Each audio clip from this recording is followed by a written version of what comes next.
2 days ago, I wanted to dedicate this video to the composer who has made music a long lifespan of his life, and that name of the composer is Bernard Haitink, and he is a covers composer who composed all of the composers of his own way, of his own not only techniques but his own speed. And the reason why I'm making this video because not only have I want to dedicate to his families that are dealing with the tragic loss of the composer most people are familiar with, and it's a really sad day for classical music lovers, or more likely for music lovers or classical musicians. It's a sad day that the composer passed away 2 days ago. There's no cause of death so far that's been released, but if there's a cause of death that's released in the public, I'm gonna type it in the comments to let you know what he passed away from.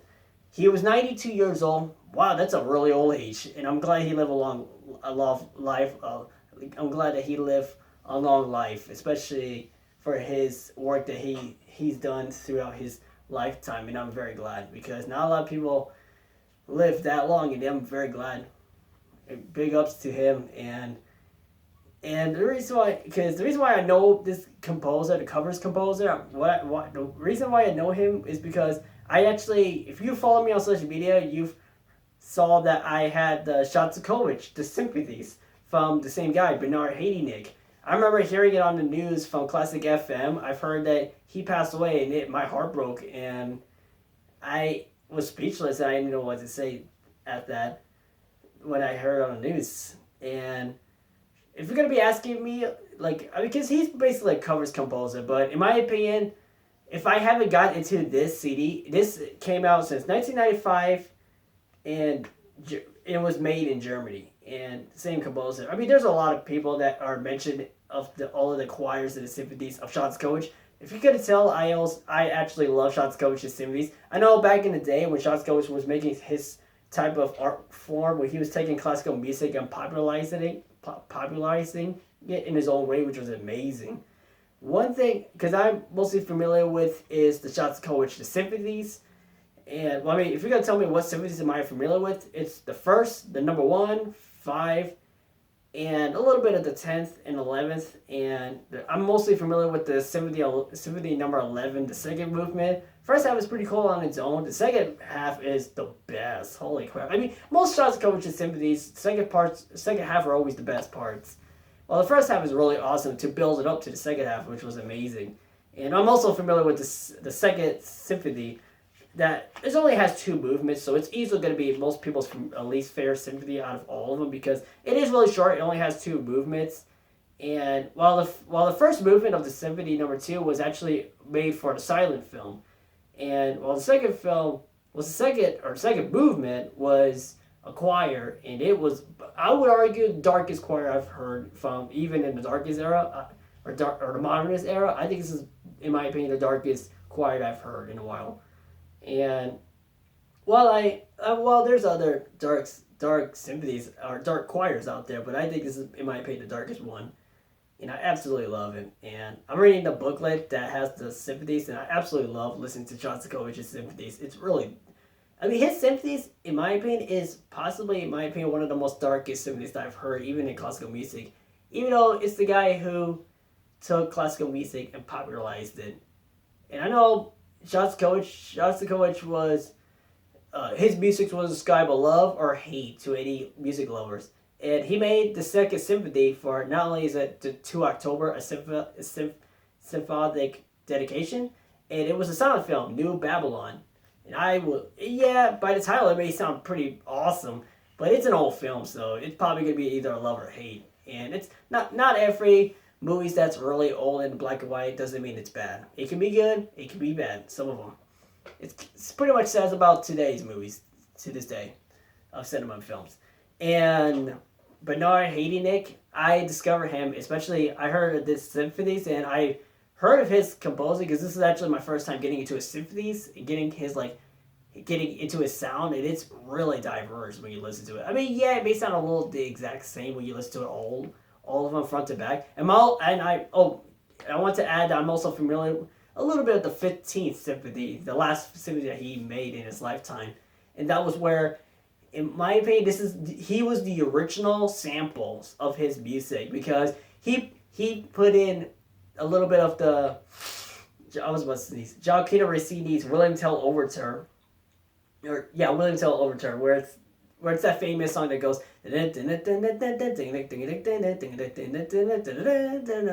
that one, and he put a little bit of that in the first the 15th Symphony, and it was.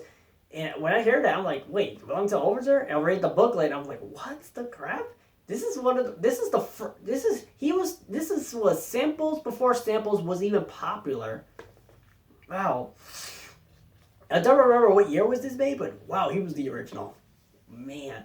And I also have the string quartet that I also shared on social media that I have, but I'd rather make a whole video talking about Bernard Haitink, how I discovered him, how he made an impact and influence on me, how I listened to his symphonies.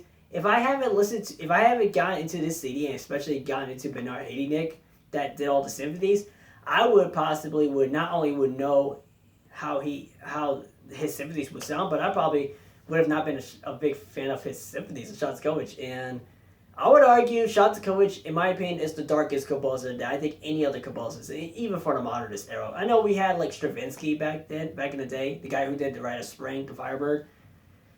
And I totally recommend listening to those tracks. I mean, I know he did a lot than just those two big names of his classical music forms.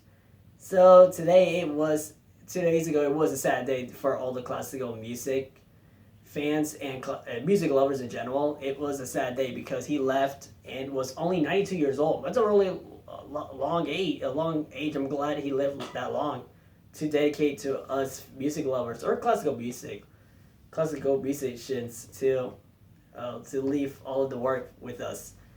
And today, I just want to dedicate and how I got into his music.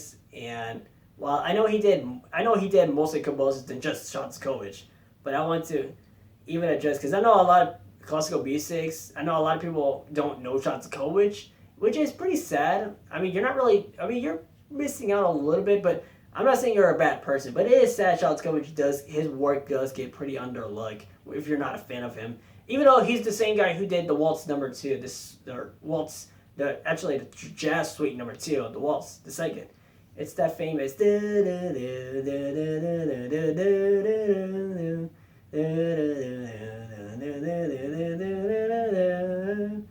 that one. I mean if you look it up, Jazz Suite number 2, Waltz the second. If you type it up all in that YouTube, you're most likely familiar with it.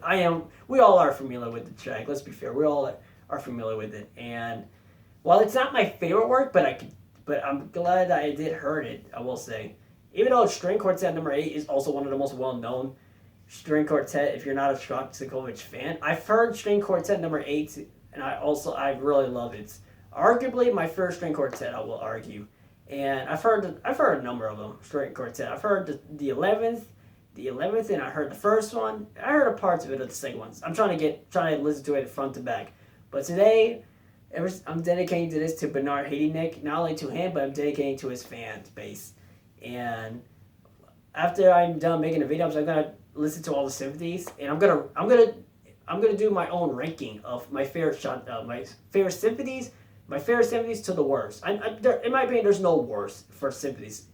It's going to be my least favorite to the favorites. I know I'm trying to make it easier to digest, but I'd rather put favorite to worst just to be more specific. Because when you put least favorite to favorite, it's kind of like a little not too specific on it.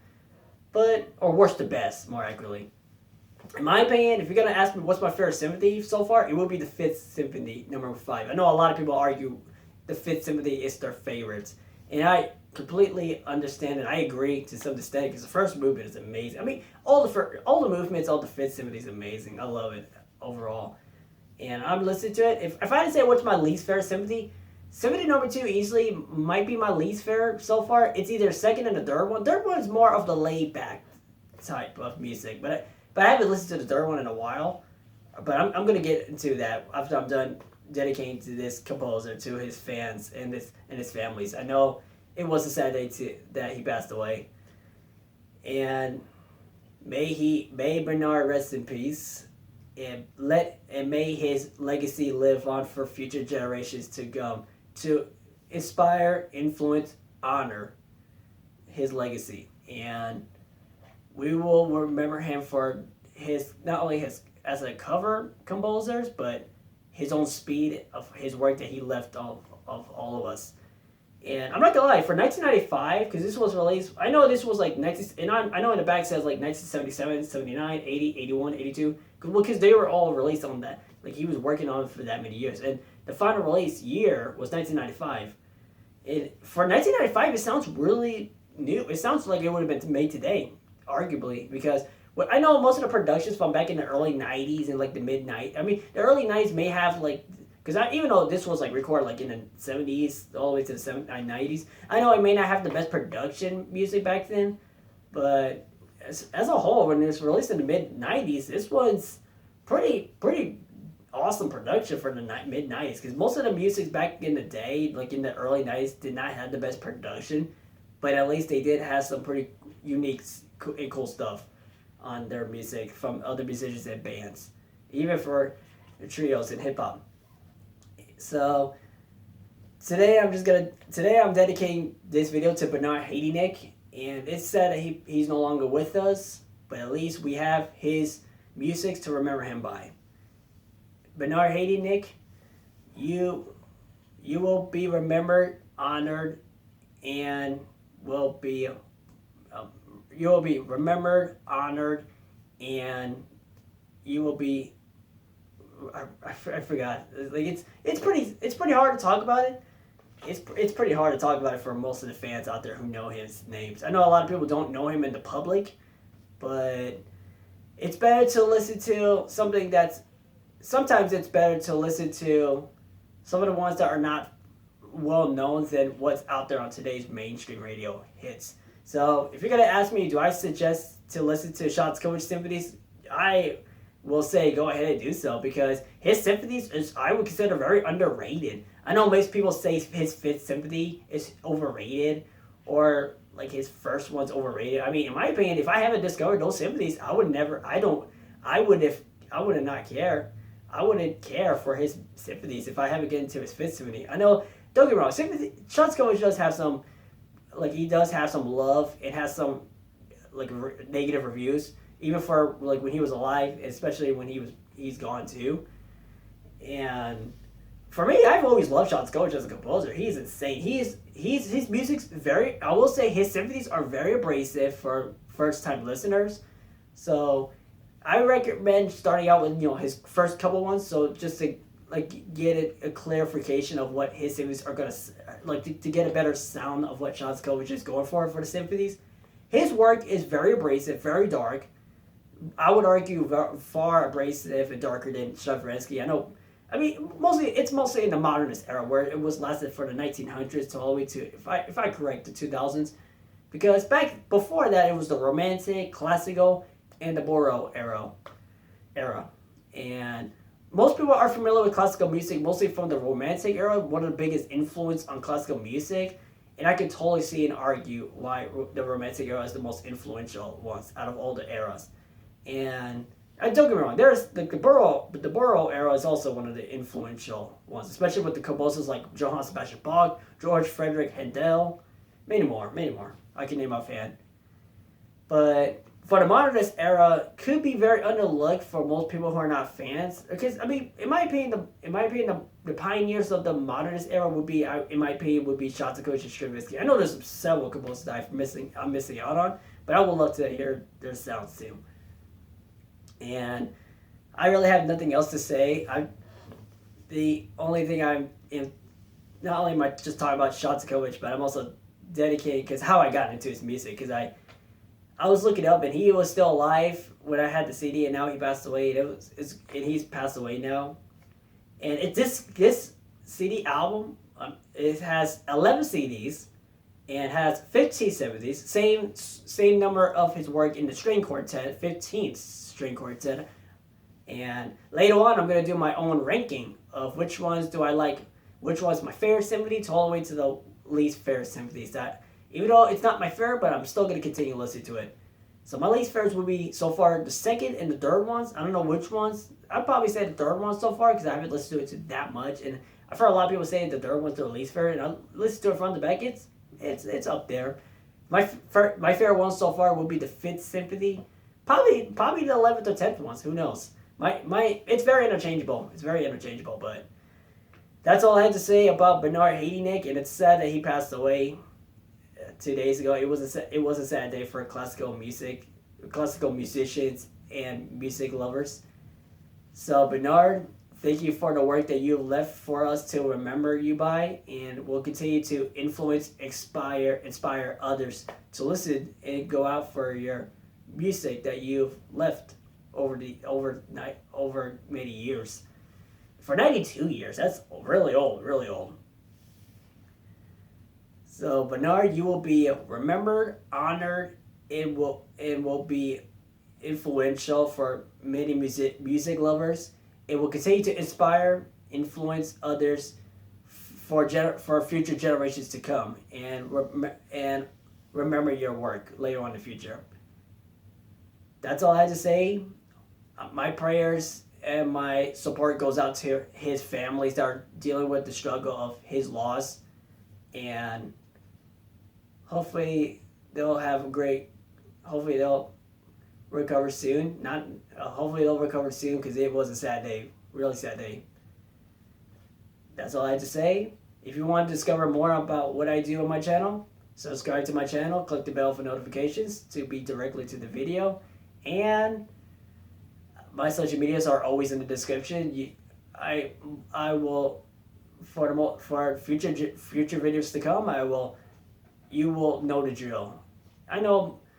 Okay, I really have nothing else to say. I'm starting to gibberish off already. And may he rest in peace, Bernard Haitink. I know I may have probably pronounced it right, but it's the way it's spelled. But you get the point. But let's remember his work, and let's remember his work, and let's remember his influence and inspire for other. Let's remember his influence. Let's remember the inspiration that he had on fans. And may he rest in peace. My support and prayers goes out to his family. Thank you for your work, Bernard. Thank you for your work in classical music that you've left over the years. And I will see you next time. Bye-bye.